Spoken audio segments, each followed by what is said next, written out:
السلام علیکم، ہمارے چینل پر خوش آمدید۔ یہ لال حویلی اپنی پوری شان و شوکت کے ساتھ اس گاؤں میں موجود تھی۔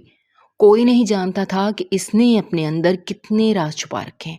اندر باہر سے خوبصورت نظر آنے والی یہ حویلی، اس کی حقیقت کس قدر خوفناک تھی، کوئی نہیں جانتا تھا۔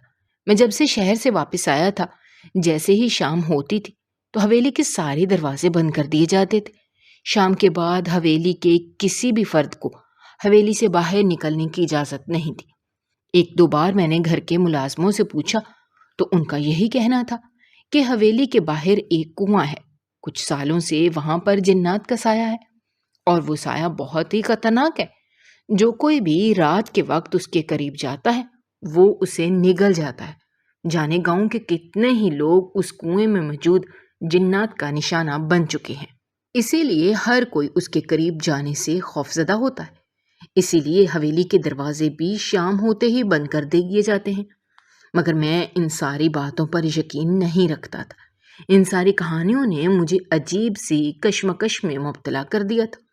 اسی لیے میں ایک مرتبہ جا کر خود دیکھنا چاہتا تھا، اور پھر ایک رات سب لوگوں کے سونے کے بعد میں چپکے سے حویلی کے پچھلے دروازے سے نکلا تھا، اور میرا رخ اسی کنویں کی طرف تھا۔ جیسے ہی میں اس کنویں کے پاس پہنچا تھا، مجھے کچھ ہوا۔ اس نے میرے پیروں کے نیچے سے اس کنویں میں تو واقعی کچھ عجیب تھا۔ جیسے ہی میں اس کے پاس گیا تھا تو مجھے عجیب و غریب قسم کی آوازیں آنے لگی۔ اچانک ہی وہ ہوا جو میں نے کبھی سوچا بھی نہیں تھا، اور اس واقعے میں نہ صرف گاؤں والوں کی بلکہ اس لال حویلی کے رہنے والوں کی تو زندگی بھی بدل کر رکھی تھی۔ اس رات میں سب کی زندگیوں کو تاریک کر دیا تھا۔ سب لوگوں کی ہنستی کھیلتی زندگی ایک ایسے مقام پر پہنچ گئی تھی کہ اب وہاں سے بربادی کی شروعات ہو گئی تھی۔ لیکن کوئی نہیں جانتا تھا کہ اس بربادی کے پیچھے آخر وجہ کیا تھی۔ جو کچھ بھی ہو رہا تھا وہ کیوں ہو رہا تھا، اور آخر یہ کہانی کہاں جا کر ختم ہوگی، کوئی نہیں جانتا تھا۔ میرا نام سارم ہے اور میں اس حویلی کا اکلوتا وارث ہوں۔ اماں اور دادی مجھے بتایا کرتی تھیں کہ انہوں نے بہت منت اور مرادوں سے اور دعاؤں سے مجھے مانگا ہے۔ اکلوتا ہونے کی وجہ سے میں سب کا لاڈلا تھا۔ جہاں اماں ابا مجھ سے بہت محبت کرتے تھے، وہاں پر دادی بھی مجھ سے بہت پیار کرتی تھیں۔ انہوں نے کبھی بھی میری کسی بات سے انکار نہیں کیا تھا۔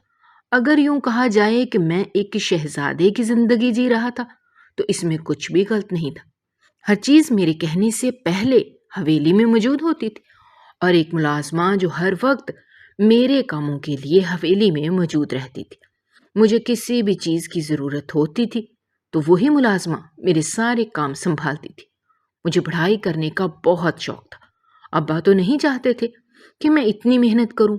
وہ یہی کہتے تھے کہ مجھے زیادہ پڑھنے لکھنے کی کیا ضرورت ہے، ان کا جو کچھ بھی ہے یہ سب کچھ میرا ہی تو ہے، اور ایک دن تو مجھے یہ حویلی اور یہ سب کچھ ہی سنبھالنا ہے۔ تو ایسے میں مجھے اپنے آپ کو اتنی مشکل میں ڈالنے کی کیا ضرورت ہے؟ مگر پڑھائی میرا شوق تھا جسے مجھے ہر حال میں پورا کرنا تھا۔ اسی لیے ابا نے میری خوشی کے لیے مجھے آگے پڑھنے کی اجازت دے دی تھی۔ میں نے اپنی بنیادی تعلیم یہیں پہ مکمل کی تھی، لیکن ابا بس چاہتے تھے کہ اگر مجھے پڑھنے کا شوق ہے ہی تو وہ شہر جا کر اچھی تعلیم حاصل کروں۔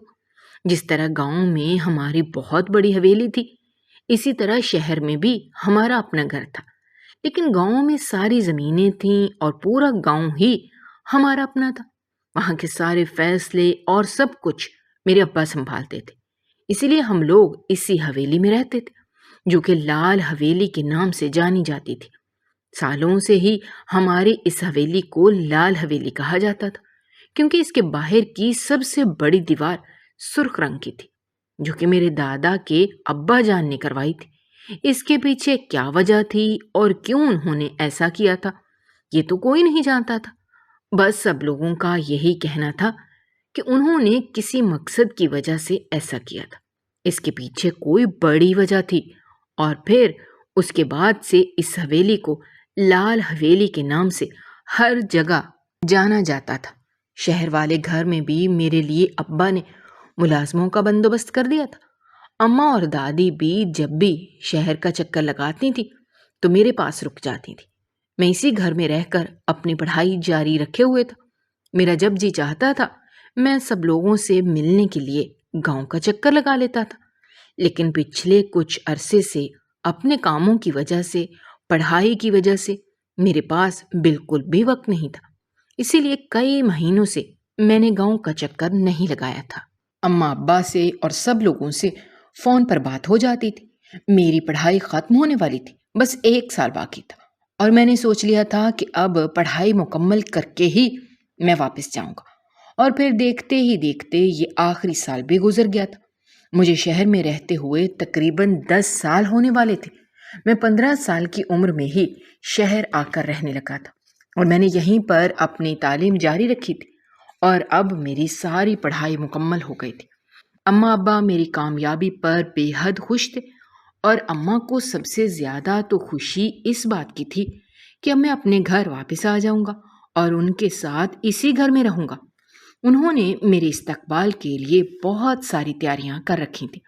جیسے ہی میں اپنے گاؤں پہنچا تو سارے لوگ میرے استقبال کے لیے جمع ہو گئے۔ گاؤں کے سبھی لوگوں نے بہت اچھے طریقے سے میرا استقبال کیا۔ ان کی یہ محبت دیکھ کر میں حیران رہ گیا۔ مجھے گاؤں کی زندگی میں کبھی کوئی دلچسپی نہیں رہی تھی، لیکن اب ان سب لوگوں کی محبت کو دیکھتے ہوئے میں نے سوچ لیا تھا کہ اب میں یہیں پر رہوں گا، ابا کے ساتھ ان کے کاموں میں ہاتھ بٹاؤں گا، اس گاؤں کی ترقی اور خوشحالی کے لیے سارے کام کروں گا۔ میرے واپس آ جانے سے تو گھر میں رونق ہو گئی تھی۔ 2 دن تک تو اماں اور دادی نے مجھے کہیں جانے نہیں دیا تھا، نہ ہی کسی اور سے ملنے دیا تھا۔ سارا وقت میں ان کے ساتھ گزارتا تھا، اور پھر آہستہ آہستہ زندگی اپنے معمول پر آ گئی تھی۔ ابا جس بھی کام کے لیے جاتے تھے میں ان کے ساتھ چلا جاتا۔ اب آہستہ آہستہ یہ سب کچھ مجھے سیکھنا تھا، کس طرح گاؤں کے فیصلے کیے جاتے تھے۔ گاؤں کا ہر فیصلہ میرے ابا کرتے تھے، اور پھر چاہے وہ فیصلہ کسی بھی قسم کا ہو۔ ان کا کہنا تھا کہ ان کے بعد یہ سب کچھ مجھے کرنا ہے، میں سب کچھ سنبھال سکتا تھا، مجھے اس میں کوئی پریشانی نہیں تھی۔ لیکن یہ بات مجھے پریشان کرتی تھی، کیسے کوئی بھی انسان کسی دوسرے کی زندگی کا فیصلہ کر سکتا ہے، اور اگر کبھی زندگی میں آپ سے کوئی غلط فیصلہ ہو گیا تو مجھے اس کا جواب دینا پڑے گا۔ مگر میں ابا کی کسی بھی بات سے انکار نہیں کر سکتا تھا۔ انہوں نے میری خوشی کے لیے اتنا کچھ کیا تھا، اب میں ان کی خوشی کے لیے اتنا تو کر ہی سکتا تھا۔ آہستہ آہستہ جہاں میں نے سارے کام سمجھنا شروع کیے تھے، وہیں پر میں دن کے وقت روزانہ ہی گاؤں کا چکر لگاتا تھا تاکہ گاؤں کے حالات دیکھ سکوں۔ ہماری حویلی سے کچھ فاصلے پر ہی ایک بہت بڑا کنواں تھا۔ یہ کنواں میں نے آج پہلی مرتبہ دیکھا تھا، شاید پہلے میں کبھی اس طرف آیا نہیں تھا۔ اس کے آس پاس دور دور تک بنجر زمین تھی، باقی گاؤں کی نسبت بہت ہی پرسکون تھی، اسی لیے مجھے یہ جگہ کافی اچھی لگی تھی، اور کچھ دن کے بعد سے میں دن میں 1 مرتبہ وہاں کا چکر ضرور لگاتا تھا۔ لیکن میں جیسے ہی اس کنویں کے قریب جاتا تھا تو مجھے ایک عجیب سی آواز سنائی دیتی تھی۔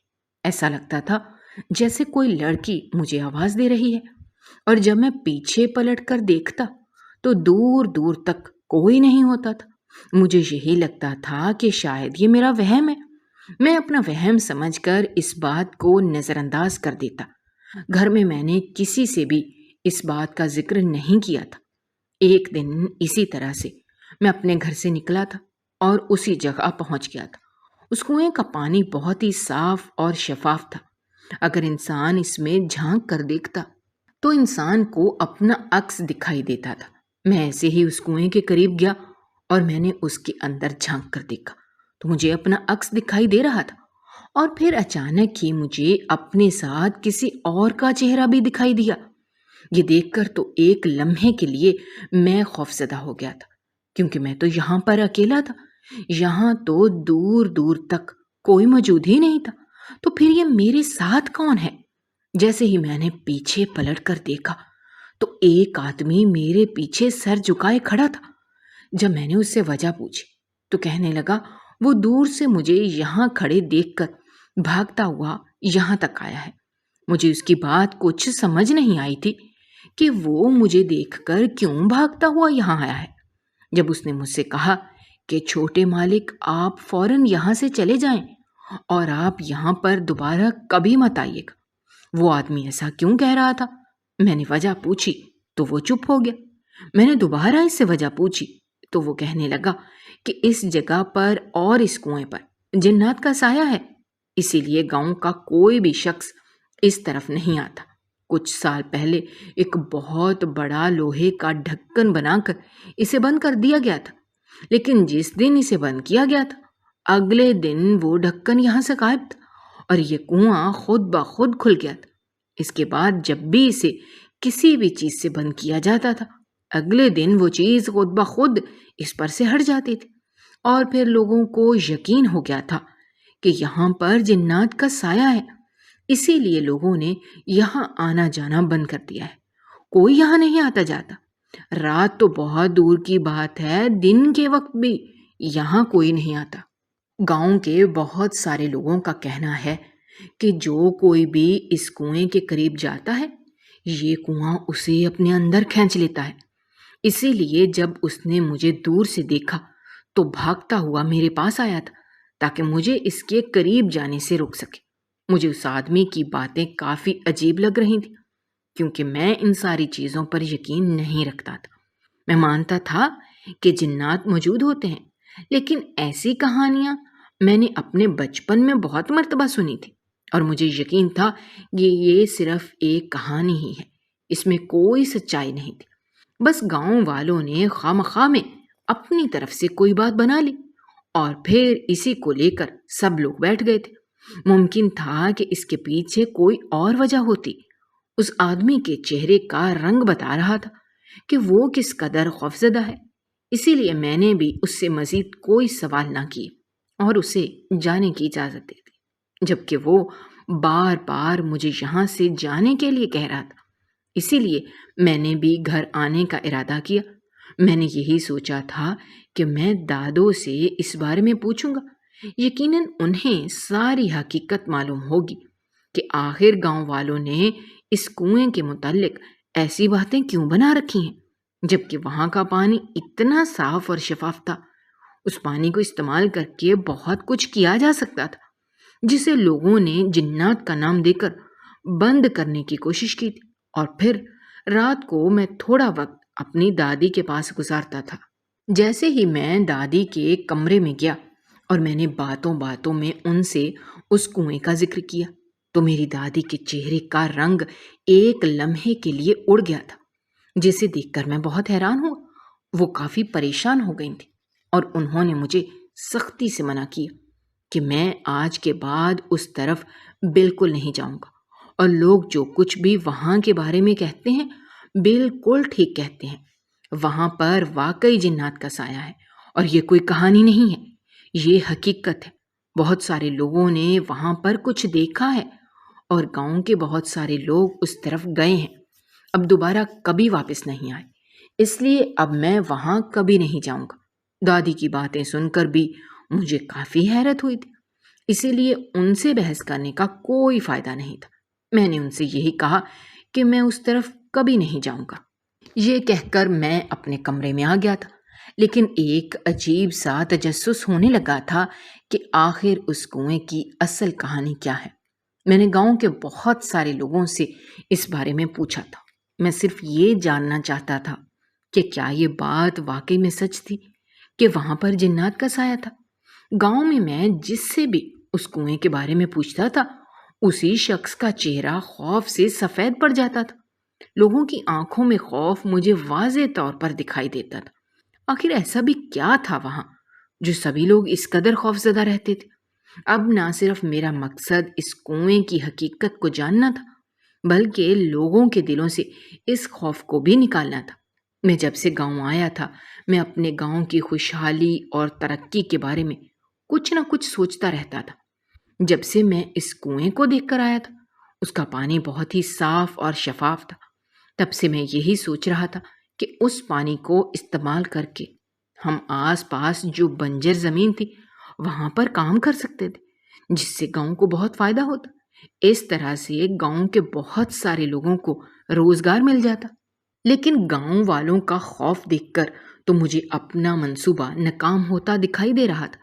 جس قدر وہ لوگ وہاں جانے سے ڈرتے تھے، مجھے نہیں لگتا تھا کہ کوئی بھی اس جگہ پر کام کرنے کے لیے تیار ہوگا۔ اب مجھے سب سے پہلے تو اس کی حقیقت جاننی تھی اور لوگوں کو سچ بتانا تھا، تاکہ ان کے اندر کہانیاں سن کر ڈر بیٹھ گیا تھا وہ ختم ہو سکے اور لوگ اس مقصد میں میرا ساتھ دے سکے۔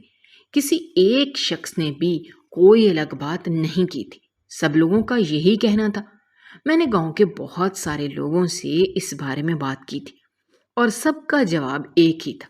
میں سب کا جواب سن کر مایوس ہو کر واپس لوٹ آیا اور اب سب کچھ مجھے اپنے طریقے سے کرنا تھا۔ جب سے میں نے دادی کو اس بارے میں بتایا تھا، انہوں نے بھی مجھ پر نظر رکھنی شروع کر دی تھی اور جب بھی میں حویلی سے باہر جاتا، ایک ملازم کو وہ میرے ساتھ بھیجتی اور خاص ہدایت کرتی تھی کہ میں اس طرف بالکل نہ جاؤں۔ ملازم بھی میرے لاکھ منع کرنے کے باوجود میرے پیچھے پیچھے اور میرے ساتھ ساتھ رہتا۔ ایسے میں مجھے اس طرف جانے کا موقع ہی نہیں ملتا تھا اور جیسے ہی شام ہوتی تھی، حویلی کے سارے دروازے بند کر دیے جاتے تھے۔ شام کے وقت کوئی بھی حویلی سے باہر نہیں نکلتا تھا۔ جب سے میں حویلی واپس آیا تھا، یہ سب کچھ تو میں تب سے دیکھ رہا تھا۔ اس وقت مجھے یہی لگتا تھا کہ شاید اس کے پیچھے کوئی اور وجہ تھی، لیکن اب مجھے پتا چلا تھا کہ سب کچھ اس کنویں کی وجہ سے کیا جاتا ہے۔ سبھی لوگ وہاں جنات سے خوفزدہ ہو کر شام ہوتے ہی اپنے اپنے گھروں کو چلے جاتے تھے اور کوئی اپنے گھر سے باہر نہیں نکلتا تھا اور حویلی کے بھی سارے دروازے بند کر دیے جاتے تھے۔ مجھے ایک مرتبہ وہاں جا کر سب کچھ دیکھنا تھا، لیکن اس دن کے بعد سے مجھے وہاں جانے کا موقع ہی نہیں ملا تھا۔ مجھے ایسا لگتا تھا کہ جیسے میں نے دادی سے اس بات کا ذکر کر کے کوئی بہت بڑی غلطی کر دی تھی۔ وہ تو مجھے گھر سے باہر اکیلے جانے ہی نہیں دیتی تھی۔ اور پھر ایک رات میں نے سوچ لیا تھا کہ مجھے کیا کرنا ہے۔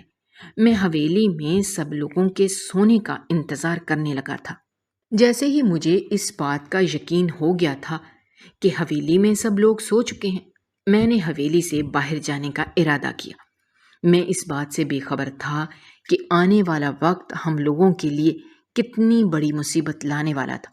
میں بنا کسی کو بتائے رات کے وقت حویلی کے پچھلے دروازے سے حویلی سے باہر نکلا تھا اور میرا رخ اسی کنویں کی طرف تھا، تاکہ وہاں پر رات گزار کر جان سکوں کہ آخر وہاں ایسا بھی کیا ہوتا تھا کہ جس نے نہ صرف پورے گاؤں کے بلکہ حویلی والوں کے دلوں میں بھی خوف پیدا کیا ہوا تھا۔ مجھے اس خوف کو آج ہمیشہ کے لیے ختم کرنا تھا۔ میں جیسے ہی اس جگہ پہنچا تھا تو چھپ کر بیٹھ گیا تھا تاکہ دیکھ سکوں کہ آخر یہاں ہوتا کیا ہے۔ اچانک ہی مجھے اس کنویں کے قریب سے کسی لڑکی کی آواز آنے لگی، ایسے جیسے کوئی لڑکی مدد کے لیے کسی کو بلا رہی ہے، جیسے کوئی لڑکی اس کنویں میں ڈوب رہی ہے اور مدد کے لیے کسی کو پکار رہی ہے۔ اس لڑکی کی چیخ و پکار مجھے کافی دور بیٹھے بھی سنائی دے رہی تھی۔ پہلے تو میں خاموشی سے بیٹھا رہا، لیکن پھر یہ سوچ کر کہ کہیں واقعی کوئی ڈوب تو نہیں رہا، مجھے اس کی مدد کرنی چاہیے، یہ سوچ کر میں اپنی جگہ سے اٹھا تھا اور بھاگتا ہوا اس کنویں کے پاس پہنچا۔ لیکن جیسے ہی میں نے اندر جھانک کر دیکھا تو وہاں کوئی نہیں تھا۔ اب مجھے بھی صحیح معنوں میں ڈر لگنے لگا تھا۔ کہیں ایسا تو نہیں تھا کہ کچھ بھی یہاں کے بارے میں جو کہتے تھے وہ بالکل سچ تھا؟ اگر تھوڑی دیر پہلے تو مجھے یہاں سے کسی کی آوازیں سنائی دے رہی تھی، کوئی مدد کے لیے بلا رہی تھی، لیکن جیسے ہی میں یہاں پہنچا تھا تو یہاں پر تو کوئی بھی نہیں تھا۔ کہیں ایسا تو نہیں تھا کہ میں نے واقعی میں یہاں آ کر بہت بڑی غلطی کر دی تھی؟ مجھے سب کی بات مان لینی چاہیے تھی۔ یہاں پر کچھ تو ایسا تھا جو ٹھیک نہیں تھا۔ مجھے فوراً سے یہاں سے چلے جانا چاہیے، میں نے یہی سوچا تھا۔ اس سے پہلے کہ میں واپس پلٹ جاتا، کسی نے پیچھے سے مجھے زور سے دھکا دیا اور اسی لمحے میں اس کنویں میں جا گرا۔ اس کے بعد کیا ہوا مجھے کچھ بھی معلوم نہیں۔ جب میری آنکھ کھلی تو میں اپنے کمرے میں موجود تھا اور دوپہر کا وقت ہو رہا تھا۔ میں فوراً سے اٹھا تھا اور اپنے کمرے سے باہر کیا۔ جب مجھے دیکھ کر اماں میرے پاس آئیں اور مجھ سے کہنے لگیں کہ اس طرح مجھے جگانے کے لیے گئی تھیں، لیکن میں گہری نیند میں تھا، اس لیے انہوں نے پھر مجھے سونے دیا، یہ سوچ کر کہ شاید میں اپنے کاموں کی وجہ سے تھک گیا ہوں گا۔ میرے لیے کھانا لینے چلی گئی تھی، جبکہ میں یہ دیکھ کر حیران تھا کہ میں گھر واپس کیسے آیا تھا۔ مجھے رات کا منظر صرف اتنا یاد تھا کہ کسی نے مجھے کنویں میں دھکا دیا تھا، میں کنویں میں گر گیا تھا، تو پھر میں وہاں سے زندہ واپس کیسے آ گیا؟ مجھے وہاں سے کون نکال کر لایا تھا؟ کس نے میری جان بچائی تھی؟ کون تھا جو مجھے میرے کمرے تک چھوڑ کر گیا تھا؟ اور گھر میں کسی کو بھی اس بات کا علم بھی نہیں تھا، یہاں تک کہ رات میں نے سب کے ساتھ بیٹھ کر کھانا کھایا تو کسی نے بھی اس بات کا ذکر نہیں کیا تھا، جس سے مجھے اندازہ ہو گیا تھا کہ گھر میں کسی کو بھی رات والے واقعے کا علم ہی نہیں ہے۔ تو پھر میری جان کس نے بچائی تھی؟ میں زندہ کیسے بچ گیا تھا؟ مجھے تو اس کے بعد سے کچھ یاد ہی نہیں۔ اس کنویں میں گرتے ہی جیسے میری سوچنے سمجھنے کی صلاحیت کام کرنا چھوڑ گئی تھی۔ وہاں کیا ہوا تھا، ابھی اس کے بعد کیا ہوا، مجھے کچھ بھی معلوم نہیں، لیکن یہ بھی شکر تھا کہ میں صحیح سلامت اپنے گھر واپس آ گیا تھا، اس بات سے انجان کہ اب آگے میری زندگی میں کیا ہونے والا تھا، وہ کس قدر بھیانک اور خوفناک ہوگا۔ میں نے بھی گھر میں کسی سے اس بات کا ذکر نہیں کیا تھا۔ اماں ابا کو یا دادی کو اس بات کا علم ہو جاتا تو وہ لوگ میرا حویلی سے باہر نکلنا ہی بند کر دیتے، اور دن تو اسی طرح سے گزرا تھا۔ اگلے دن ملازم نے مجھے بتایا کہ جو ملازمہ انہوں نے میرے لیے رکھی تھی اسے اپنے کسی ضروری کام سے اپنے گاؤں جانا پڑا ہے، اسی لیے اماں نے میرے لیے نئی ملازمہ رکھی ہے۔ انہوں نے اسے وقت کسی کو آواز دی تو خوبصورت آنکھوں والی لڑکی میرے سامنے آ کر کھڑی ہو گئی۔ ان کا کہنا تھا کہ آج سے یہ میری نئی ملازمہ ہے، مجھے کسی بھی چیز کی ضرورت ہو، میرا کوئی بھی کام ہو، وہ سب کچھ یہ سنبھالے گی۔ میں تو اس لڑکی کی آنکھوں میں کھو گیا تھا۔ میں نے آج تک بہت ہی خوبصورت لڑکیاں دیکھی تھیں، لیکن ایسی لڑکی میں نے آج تک نہیں دیکھی تھی۔ اس کی نیلی آنکھیں اسے اور خوبصورت بناتی تھیں، وہ کہیں سے بھی ملازمہ نہیں لگتی تھی۔ آخر اس خوبصورت پری کو ایسی بھی کیا مجبوری تھی کہ اسے یہ کام کرنا پڑا تھا؟ میں نے تو اسے دیکھتے ہی اس قدر کھو گیا تھا کہ مجھے آس پاس کچھ نظر ہی نہیں آ رہا تھا۔ اماں کی آواز مجھے ہوش میں واپس لائی تھی، اور پھر میں نے اس لڑکی سے نظریں ہٹائیں اور دوبارہ سے اماں کی بات کی طرف متوجہ ہو گیا تھا۔ اس دن کے بعد سے وہ لڑکی ہر وقت مجھے اپنے آس پاس دکھائی دیتی تھی۔ میرا کوئی بھی کام ہوتا تھا اور میرے کہنے سے پہلے وہ یہ کام کر دیتی تھی۔ میرے کمرے کی صفائی سے لے کر میرے کھانے پینے کا دھیان رکھنا سب کچھ وہ لڑکی سنبھالتی تھی۔ مجھے اس سے کوئی بھی کام خود سے کہنا نہیں پڑتا تھا۔ آہستہ آہستہ مجھے اس لڑکی کی عادت ہونے لگی تھی۔ عادت تھی یا پھر محبت، مجھے سمجھ نہیں آ رہا تھا، لیکن جب بھی وہ مجھے دکھائی نہ دیتی میری آنکھیں ہر وقت اسی کو تلاش کرتی تھیں۔ ایک دن اسی طرح سے وہ کام پر نہ آئی، حویلی میں بھی مجھے کہیں دکھائی نہ دی۔ اماں کا کہنا تھا کہ اس کے گھر سے اطلاع آئی ہے کہ اس کی طبیعت کچھ ٹھیک نہیں ہے، اسی لیے آج وہ کام پر نہیں آئی۔ مجھے کوئی بھی کام ہو تو میں کسی دوسری ملازمہ کو کہہ دوں۔ مجھے چھوٹی چھوٹی بات پر غصہ آنے لگا تھا۔ یہ شاید اسی وجہ سے تھا کہ وہ آج مجھے کہیں دکھائی نہیں دے رہی تھی۔ اور پھر 3 دن اسی طرح سے گزر گئے۔ وہ لڑکی 3 دن سے کہیں دکھائی نہ دی۔ میری آنکھیں اسے دیکھنے کے لیے بے چین تھیں۔ آج سے پہلے کبھی بھی میرے ساتھ ایسا نہیں ہوا تھا۔ میں شہر میں اکیلا رہا تھا، لیکن کبھی بھی کسی لڑکی کے لیے میں نے یہ سب کچھ محسوس نہیں کیا تھا جو اس لڑکی کے لیے مجھے محسوس ہوتا تھا۔ جیسے ہی وہ مجھ سے اپنے سامنے دکھائی دیتی تھی تو میرے دل کو ایک سکون سا ملتا تھا۔ اور پھر 3 دن اسی طرح انتظار میں گزر گئے۔ چوتھے دن وہ لڑکی کام پر آئی تھی، جبکہ اس کا چہرہ بہت بجھا بجھا سا تھا۔ اسے دیکھ کر ہی ایسا لگتا تھا کہ جیسے وہ بیمار تھی، اور اب اسے اپنے سامنے دیکھ کر مجھے سکون ملا تھا۔ پہلے وہ کافی خوش رہا کرتی تھی اور بھاگ بھاگ کر سارے کام کرتی تھی۔ اس کے چہرے پر ایک نہ ختم ہونے والی مسکراہٹ ہر وقت مجھے دکھائی دیتی تھی، لیکن جب سے وہ دوبارہ سے کام پر آئی تھی وہ بہت چپ چپ اور اداس اداس سی تھی۔ ایک دو مرتبہ میں نے سوچا بھی کہ میں اس سے اس کی پریشانی کی وجہ پوچھوں، لیکن پھر خود ہی خاموش ہو گیا۔ اگلے دن جب وہ لڑکی کام پر آئی اور میرے کمرے میں مجھے چائے دینے کے لیے آئی، کمرے میں آتے ہی اس لڑکی نے کمرے کا دروازہ بند کر دیا۔ میں اس کی یہ حرکت دیکھ کر کافی حیران ہوا تھا اور اپنی جگہ سے اٹھ کر کھڑا ہو گیا کہ اس نے ایسا کیوں کیا ہے۔ اس سے پہلے کہ میں اس سے کوئی بھی سوال کرتا وہ میرے قدموں میں گر گئی تھی، اور جو الفاظ اس نے مجھ سے کہے تھے اس نے تو مجھے حیران کر دیا۔ وہ پیروں میں گر کر مجھ سے یہ کہنے لگی کہ میں اس سے نکاح کر لوں اور اس کی زندگی برباد ہونے سے بچا لوں۔ مجھے اس کی کوئی بھی بات سمجھ نہیں آ رہی تھی کہ وہ ایسا کیوں کہہ رہی ہے۔ میں نے اسے چپ کروایا تھا، اپنے سامنے بٹھایا اور اسے کہا کہ جو بھی بات ہے وہ مجھے شروع سے لے کر آخر تک بتائے۔ اس نے جو حقیقت مجھے بتائی تھی اس نے تو میرے پیروں کے نیچے سے زمین کھینچ لی تھی۔ غصے سے میرا چہرہ سرخ ہو گیا تھا۔ اس لڑکی نے بتایا کہ اس کا چچا زاد کافی وقت سے اس کے پیچھے پڑا ہوا تھا۔ وہ ایک نمبر کا آوارہ لڑکا ہے۔ وہ ہمیشہ اس کی چھوٹی چھوٹی بدتمیزیوں کو نظر انداز کر دیتی تھی، لیکن 3 دن پہلے جو حرکت اس نے کی ہے وہ چاہ کر بھی اسے نظر انداز نہیں کر سکتی۔ 3 دن پہلے جب وہ حویلی کام کر کے اپنے گھر واپس گئی تھی تو اس کے گھر میں کوئی نہیں تھا۔ اس کا ابا کافی دنوں سے بیمار تھا۔ اس کی اماں اسے لے کر حکیم صاحب کے پاس گئی ہوئی تھی۔ جب دروازے پر دستک ہوئی تو اس نے یہی سوچا کہ شاید اماں ابا واپس آ گئے ہیں، اسی لیے اس نے دروازہ کھول دیا، لیکن سامنے ہی اس کے چچا کا بیٹا موجود تھا۔ اس سے پہلے کہ وہ اسے باہر بھیج کر دروازہ بند کرتی، اس نے اسے دھکا دیا تھا اور اندر آ کر گھر کا دروازہ اندر سے بند کر دیا۔ اس رات اس کے کزن نے اس کی زندگی برباد کر دی۔ اس نے اسے کہیں منہ دکھانے کے قابل نہیں چھوڑا۔ مجھے یہ بات سن کر بہت غصہ آیا تھا، اور اس گاؤں کے بڑے ہونے کے ناطے میرا فرض تھا کہ میں اس لڑکی کو انصاف دلواتا۔ میں نے اس سے وعدہ کیا کہ میں اس کے مجرم کو ضرور سزا دلواؤں گا۔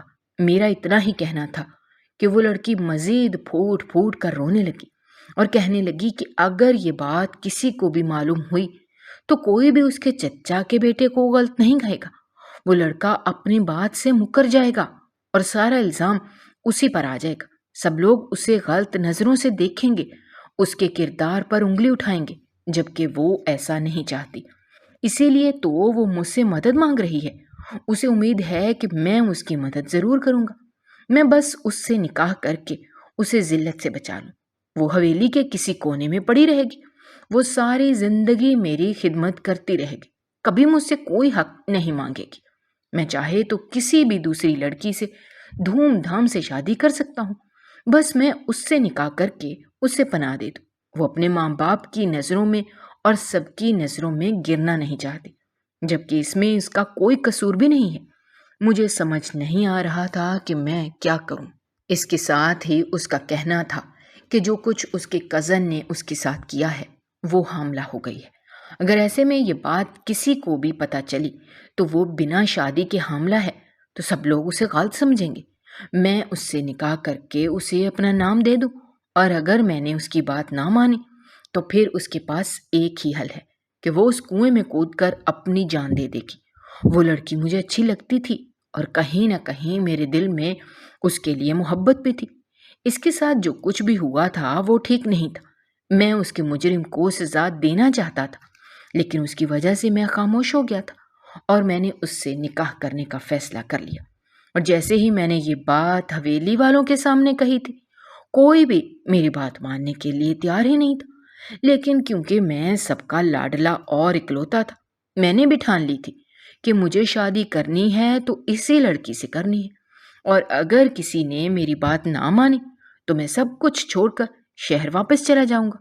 میں نے سب لوگوں کو مجبور کیا تھا اور آخر کار مجبوری میں آ کر سب لوگوں نے ہاں کر دی تھی، اور اس نیلی آنکھوں والی خوبصورت شہزادی سے میرا نکاح ہو گیا تھا، اور اب وہ میری بیوی تھی اور میرے گھر میں موجود تھی۔ جو کچھ بھی اس کی زندگی میں ہو چکا تھا میں نے اسے بھلا دیا تھا۔ اسے بھی یہی کہا تھا کہ وہ سب کچھ بھول کر اپنی نئی زندگی کا آغاز کرے۔ جو کچھ بھی ہوا تھا اس میں اس کی کوئی غلطی نہیں تھی اور مجھے اس سے کوئی شکایت بھی نہیں تھی۔ ہماری شادی کو ابھی ایک ہی ہفتہ گزرا تھا کہ شادی کے بعد سے ہمارے گھر میں بہت عجیب و غریب قسم کے واقعات ہونے لگے تھے۔ صبح اٹھنے پر پوری حویلی کی حالت بکھری ہوتی تھی، ساری چیزیں زمین پر گری ہوتی تھیں جیسے کسی نے ان پر غصہ اتارا ہے۔ حویلی کے اندر سے قیمتی چیزیں غائب ہو جاتی تھیں، جبکہ جیسے ہی رات ہوتی تھی تو کسی کے رونے اور چیخنے کی آوازیں آنے لگتی تھیں۔ سب لوگ اس بات سے بہت زیادہ پریشان ہو گئے تھے۔ اس کے ساتھ ہی کاروبار میں بھی نقصان ہونے لگا تھا۔ گھر کے سب ملازم خوفزدہ رہنے لگے تھے۔ بہت سارے ملازموں کا کہنا تھا کہ رات کو بہت مرتبہ انہوں نے کالے سیاہ سائے کو حویلی سے باہر نکلتے ہوئے دیکھا ہے اور کنویں کی طرف جاتے ہوئے دیکھا ہے، مگر میں ان ساری باتوں پر بھروسہ نہیں رکھتا تھا، اسی لیے میں کسی کی بات پر یقین نہیں کرتا تھا۔ سب لوگوں کا یہی کہنا ہے کہ یہ سب کا وہم ہے، یہی کہہ کر ان باتوں کو میں ٹال دیتا، لیکن پھر جو کچھ ہوا تھا وہ کسی نے سوچا بھی نہ تھا۔ ایک رات میرے ابا اپنے کام کے سلسلے میں شہر گئے ہوئے تھے۔ رات کا وقت تھا جب اچانک سے ہی شور کی آواز سے میری آنکھ کھلی۔ جب میں نے اٹھ کر دیکھا تو اماں کے کمرے میں سے چیخو پکار کی آوازیں آ رہی تھیں۔ میں بھاگ کر ان کے کمرے کے پاس پہنچا، لیکن دروازہ اندر سے بند تھا، جبکہ اماں کی آوازیں مجھے باہر سنائی دے رہی تھیں۔ میں نے دروازہ کھولنے کی بہت کوشش کی، لیکن دروازہ کھلنے کا نام ہی نہیں لے رہا تھا۔ کافی دیر کوشش کرنے کے بعد آخر کار میں دروازہ کھولنے میں کامیاب ہو گیا تھا، اور جیسے ہی میں نے کمرے میں قدم رکھا تو میرے پیروں کے نیچے سے زمین نکل گئی تھی، کیونکہ اماں تو کمرے میں موجود ہی نہیں تھی۔ اگر وہ اپنے کمرے میں نہیں تھیں تو پھر کہاں جا سکتی تھیں؟ ابھی تھوڑی دیر پہلے تو ان کے کمرے میں سے چیخو پکار کی آوازیں آ رہی تھیں۔ پوری حویلی دیکھ لی تھی، مگر اماں کا کچھ پتہ نہ تھا۔ آخر کار حالات آہستہ آہستہ ہاتھ سے نکلتے جا رہے تھے، اور اب تو مجھے بھی ایسا لگنے لگا تھا کہ کچھ تو ایسا تھا جو ٹھیک نہیں ہے۔ میری دادی کافی تجربے کار اور سمجھدار تھیں۔ ان کا کہنا تھا کہ اس گھر میں کچھ ایسا موجود ہے جو کہ ہمیں دکھائی نہیں دیتا، لیکن موجود ہے، اور اس کا ایک ہی حل ہے، ہمیں پیر صاحب کو حویلی بلانا ہوگا، وہی سچ بتا سکتے ہیں۔ دادی کے کہنے پر اگلے ہی دن پیر صاحب کو حویلی میں بلایا گیا تھا۔ جیسے ہی انہوں نے حویلی میں قدم رکھا تھا تو انہوں نے یہی کہا تھا کہ حویلی میں ایک بہت خطرناک جنزادی کا سایہ ہے۔ اسی سائے نے اس پوری حویلی کو اپنی لپیٹ میں لے لیا ہے، اور بہت جلد اگر اسے نہ روکا گیا تو وہ اس حویلی کو تباہ و برباد کر دے گی اور اس گھر کے رہنے والے لوگوں کو بھی برباد کر دے گی۔ میری اماں اسی جنزادی کے قبضے میں ہے۔ وہ جنزادی اپنا کوئی بہت بڑا مقصد لے کر اس گھر میں آئی ہے، اور اس کے پاس بہت ساری طاقتیں ہیں۔ اس کا مقابلہ کرنا آسان نہیں ہے، اور اسے روکنا بہت ضروری ہے۔ اگر اسے جلدی نہ روکا گیا تو سب کچھ ختم ہو جائے گا اور سب کچھ برباد ہو جائے گا۔ پیر صاحب کا کہنا تھا کہ وہ جنزادی اس حویلی میں کسی انسان کا روپ لے کر رہ رہی ہے۔ اسے اس گھر سے نکالنا اتنا آسان نہیں ہے، کیونکہ وہ یہاں پر کسی خاص رشتے سے موجود ہے، اور جو چال اس نے چلی ہے اس کے بعد تو اس نے اس حویلی میں اپنا مقام اور بھی مضبوط کر لیا ہے۔ میرے ابا بھی واپس آ گئے تھے۔ پیر صاحب کا کہنا تھا کہ وہ جنزادی اپنا کوئی پرانا بدلہ لینے کے لیے واپس آئی ہے۔ اسے روکنے کے لیے ہمیں ایک بہت بڑا عمل کرنا ہوگا، اور اس عمل میں گھر کے سبھی فرد کا شامل ہونا بہت ضروری ہے۔ پیر صاحب نے اس عمل کی تیاری کرنی شروع کر دی تھی۔ مجھے بس میری ماں صحیح سلامت واپس چاہیے تھی، اور میں انہیں واپس لانے کے لیے کچھ بھی کر سکتا تھا۔ پیر صاحب کے کہنے پر سارے انتظامات ہو گئے تھے اور رات کو ہی عمل کرنا تھا۔ پیر صاحب نے ایک بڑا سا گول دائرہ بنایا تھا اور کہا تھا کہ سارے گھر والے اس دائرے میں جمع ہو جائیں تاکہ وہ اپنا عمل شروع کر سکیں۔ سارے گھر والے موجود تھے سوائے میری بیوی کے۔ جب میں اسے کمرے میں لینے کے لیے گیا تو اس کا کہنا تھا کہ اس کی طبیعت کافی خراب ہے، اس لیے وہ میرے ساتھ نہیں آ سکتی، میں کمرے کا دروازہ بند کر کے چلا جاؤں۔ اس نے بہت کچھ اپنے اوپر پڑھ کر دم کر لیا ہے۔ ایسے میں اسے کچھ نہیں ہوگا، کوئی بھی بری چیز اس کا کچھ نہیں بگاڑ سکتی۔ میں نے اسے بہت کہا، لیکن وہ میرے ساتھ آنے کے لیے تیار نہ تھی۔ اس لیے میں نے اس کی طبیعت کا خیال کرتے ہوئے کمرے کا دروازہ بند کیا تھا اور واپس آ کر اس کے دائرے میں بیٹھ گیا، جبکہ پیر صاحب نے دوبارہ سے مجھ سے یہی پوچھا کہ کیا سب لوگ اس دائرے میں بیٹھ چکے ہیں؟ میں نے ان سے یہی کہا کہ سب لوگ آ گئے ہیں۔ میں نے اپنی بیوی کا نہیں بتایا تھا۔ اگر میں انہیں بتا دیتا تو یقیناً وہ اس بات پر مجبور کرتے کہ میں اسے بھی لے کر آؤں، لیکن وہ یہاں آنے کی حالت میں نہیں تھی۔ اسی لیے میں نے پیر صاحب سے جھوٹ بول دیا اور انہوں نے اپنا عمل کرنا شروع کر دیا تھا۔ تھوڑی ہی دیر بعد پورے گھر کی لائٹ بند ہو گئی تھی، چیزیں خود بخود گرنے لگی تھیں۔ دادی، ابا اور میں، ہم تینوں دائرے کے اندر موجود تھے، جبکہ پیر صاحب دائرے کے باہر موجود تھے۔ اتنی تیز ہوا چلنے لگی تھی کہ ساری موم بتیاں بھی بجھ گئی تھیں۔ ایسے لگتا تھا کہ جیسے یہ ہوا ہمیں اپنے ساتھ اڑا کر لے جائے گی۔ اندھیرے میں کچھ دکھائی نہیں دے رہا تھا کہ کیا ہو رہا ہے، بس اتنا دکھائی دے رہا تھا کہ چیزیں خود بخود اڑ رہی ہیں۔ اور پھر اچانک ہی پیر صاحب کی آواز سنائی دی۔ ان کا کہنا تھا کہ اس گھر میں ہم تینوں کے علاوہ بھی کوئی موجود ہے جو کہ اس دائرے میں نہیں بیٹھا، اور وہی وہ جنزادی ہے۔ پیر صاحب یہی تو جاننا چاہتے تھے کہ آخر وہ جنزادی ہمارے گھر میں کون سا روپ لے کر رہ رہی ہے۔ اسی لیے تو انہوں نے سب گھر والوں کو اس دائرے میں جمع ہونے کا کہا تھا۔ وہ اس گھر میں میری بیوی کے روپ میں موجود ہے، اسی لیے وہ اس دائرے میں آ کر نہیں بیٹھی تھی۔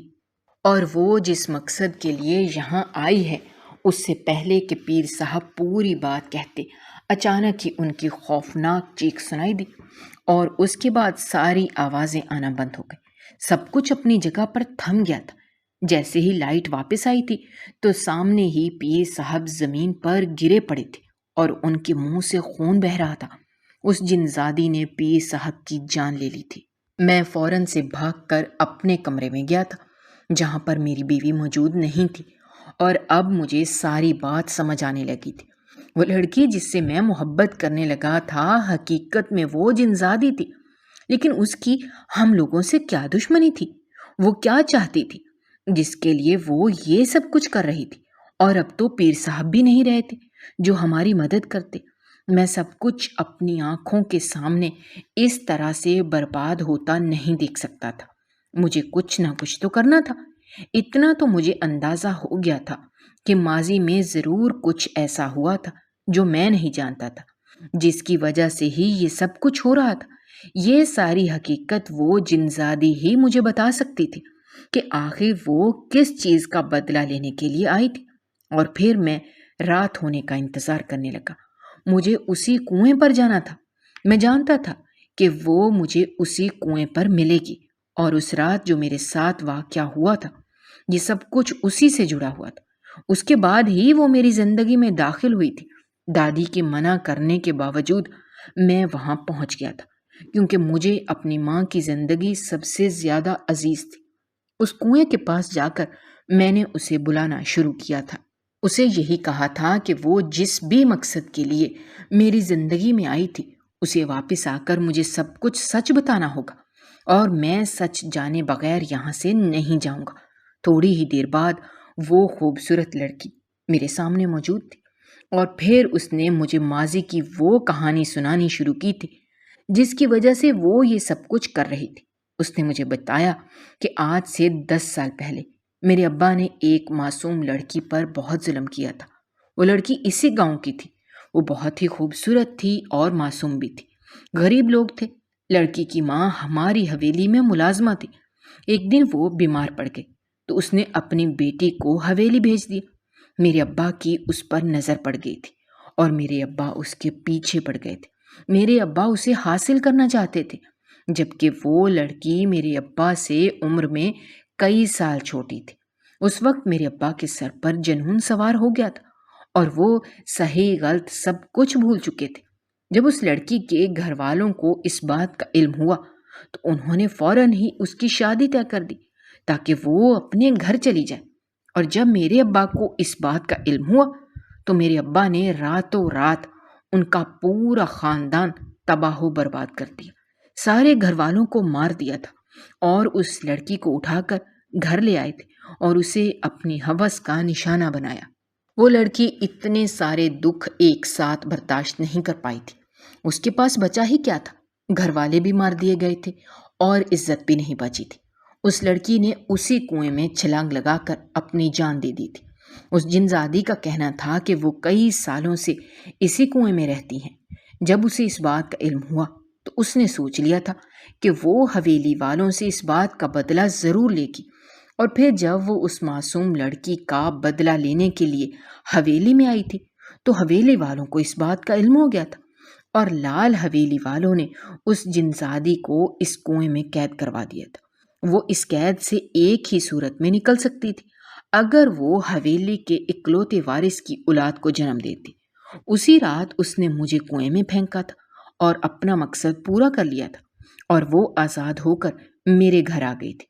اس نے ساری کہانی مجھ سے جھوٹ کہی تھی۔ وہ حاملہ ضرور تھی، لیکن یہ بچہ کسی اور کا نہیں، میرا ہی تھا۔ یہ سب کچھ حویلی میں آنے کے لیے اس نے کیا تھا، اور پھر میری زندگی میں داخل ہو کر وہ حویلی والوں سے بدلہ لینا چاہتی تھی، اور اس نے اپنے بدلے کا آغاز کر دیا ہے۔ میری ماں اس کے قبضے میں ہے، اور وہ آہستہ آہستہ سب کچھ تباہ کر دے گی۔ میرے باپ نے جو کچھ اس معصوم لڑکی کے ساتھ کیا تھا، وہ اسے ایسی سزا دے گی کہ وہ موت مانگے گا تو اسے موت نصیب نہیں ہوگی۔ ساری کہانی سن کر مجھے افسوس ہوا تھا۔ میرے ابا نے جو کچھ بھی کیا تھا وہ غلط تھا، لیکن اس کا مطلب یہ نہیں تھا کہ ان کے ساتھ ساتھ سب لوگوں کو سزا دی جاتی۔ اس سب میں باقی لوگوں کا کیا قصور تھا؟ سب سے بڑھ کر میری ماں کا کیا قصور تھا، جس کو اس نے اپنے پاس قید کیا تھا؟ اور میرا کیا قصور تھا؟ مجھے تو اس سے محبت ہو گئی تھی، جبکہ اس نے یہ سب کچھ یہاں تک آنے کے لیے کیا تھا۔ اس جنزادی کا کہنا تھا کہ وہ میرے ابا سے بدلہ لینے کے لیے میری بھی جان لینا چاہتی تھی، لیکن اسے بھی مجھ سے محبت ہو گئی ہے، اسی لیے دل کے ہاتھوں مجبور ہو کر اس نے مجھے چھوڑ دیا اور میری ماں کا انتخاب کیا، اور اب جب تک اس کا بدلہ پورا نہیں ہو جاتا وہ میری ماں کو رہا نہیں کرے گی۔ میں نے اس سے وعدہ کیا تھا کہ اس لڑکی کے ساتھ جو کچھ بھی ہوا تھا، میرے ابا نے اس کے ساتھ جو بھی کیا، میں اپنے باپ کو خود سزا دلواؤں گا، لیکن وہ میری ماں کو رہا کر دے۔ اس میں میری ماں کا یا کسی بھی اور کا کوئی قصور نہیں ہے۔ وہ جنزادی میری بات سن کر کافی دیر تک مجھے دیکھتی رہی، اور پھر اچانک ہی اس نے میرا ہاتھ پکڑا اور مجھ سے کہا کہ میں اپنی آنکھیں بند کر لوں۔ یوں میں نے جیسے ہی اپنی آنکھیں بند کی تھی، مجھے ایک منظر دکھائی دیا۔ میری اماں میرے گھر میں موجود تھی۔ میں نے فوراً سے اپنی آنکھیں کھولی تو اس جنزادی تک کا کہنا تھا کہ اس نے میرے کہنے پر میری ماں کو آزاد کر دیا ہے۔ میرے ساتھ اس نے جتنا بھی وقت گزارا ہے، اسے اندازہ ہو گیا ہے کہ میں ایک انصاف پسند انسان ہوں، اور اگر میں نے اس سے وعدہ کیا ہے کہ میں اس لڑکی کو انصاف دلواؤں گا اور میں اپنے باپ کو سزا ضرور دلواؤں گا، تو اسے مجھ پر پورا بھروسہ ہے۔ اسی بھروسے پر وہ پیچھے ہٹنے کے لیے تیار ہے۔ اس نے میری ماں کو بھی رہا کر دیا ہے۔ اس نے ساری سچائی مجھے بتا دی، اور اب مجھے خود اپنے باپ کو سزا دلوانی ہوگی، اور اگر میں نے ایسا نہ کیا تو وہ ایسا انتقام لے گی کہ سب کچھ برباد ہو جائے گا۔ اس کا کہنا تھا کہ میں بالکل ٹھیک کہہ رہا ہوں، اس میں باقی لوگوں کا کوئی قصور نہیں ہے، اسی لیے آج وہ سب کچھ ہمیشہ کے لیے چھوڑ کر جا رہی ہے، صرف میرے وعدے کے بھروسے۔ اور جاتے جاتے اس نے یہی کہا تھا کہ اس نے یقیناً میرا استعمال کیا تھا حویلی تک پہنچنے کے لیے، لیکن وہ واقعی مجھ سے محبت کرتی ہے۔ یہ کہہ کر وہ جنزادی ہمیشہ کے لیے اس کنویں میں چلی گئی تھی، اور اس کے بعد کبھی مجھے دکھائی نہیں دی۔ مجھے ابا کی سچائی معلوم ہو گئی تھی، اور میں نے اس لڑکی کا کیس دوبارہ سے اوپن کروا کر ابا کو سزا دلوا دی تھی، جبکہ میری اماں حویلی میں واپس آ گئی تھی۔ حویلی کا سارا نظام میں نے سنبھال لیا تھا، اور گاؤں کا سارا نظام بھی میں نے سنبھال لیا تھا۔ ابا کو ان کے کیے کی سزا مل گئی تھی۔ انہوں نے کسی معصوم پر ظلم کیا تھا اور آج اس کی سزا کاٹ رہے تھے۔ گاؤں میں نے سب کو بتا دیا تھا کہ کوئی بھی دوسرا کسی پر ظلم کرے گا تو اسے سزا ملے گی، پھر چاہے کوئی اپنا ہی کیوں نہ ہو، اور میرے ابا کی مثال ان کے سامنے تھی۔ اس جنزادی نے ہمیشہ کے لیے اس گاؤں کا پیچھا اور حویلی کا پیچھا چھوڑ دیا تھا۔ لوگوں کے دلوں میں جو کنویں کو لے کر خوف پیدا تھا وہ بھی میں نے آہستہ آہستہ ختم کر دیا تھا۔ میں نے کسی کو حقیقت نہیں بتائی تھی، یہی کہا تھا کہ یہ سب کہانیاں بنائی گئی ہیں، ایسا کچھ نہیں ہے۔ آہستہ آہستہ لوگوں کا ڈر ختم ہو گیا تھا اور لوگوں نے وہاں کام کرنا شروع کر دیا تھا، اور اب 5 سال گزرنے کے بعد وہاں کنویں کے آس پاس ہر جگہ جو زمین بنجر تھی اس پر اچھی فصل ہونے لگی تھی، جس سے بہت منافع ہوتا تھا۔ میں نے امی اور دادی کی پسند سے شادی کر لی تھی۔ وہ لڑکی مجھ سے بہت محبت کرتی تھی اور میرا بہت خیال رکھتی تھی۔ مجھے بھی اس سے محبت تھی، لیکن میری پہلی محبت آج بھی وہی جنزادی تھی، وہ نیلی آنکھوں والی شہزادی جسے میں آج بھی بھول نہیں پایا تھا۔ اگر آپ کو ہماری کہانیاں پسند آ رہی ہیں تو ہمارے چینل کو سبسکرائب کرنا مت بھولیے گا۔ شکریہ۔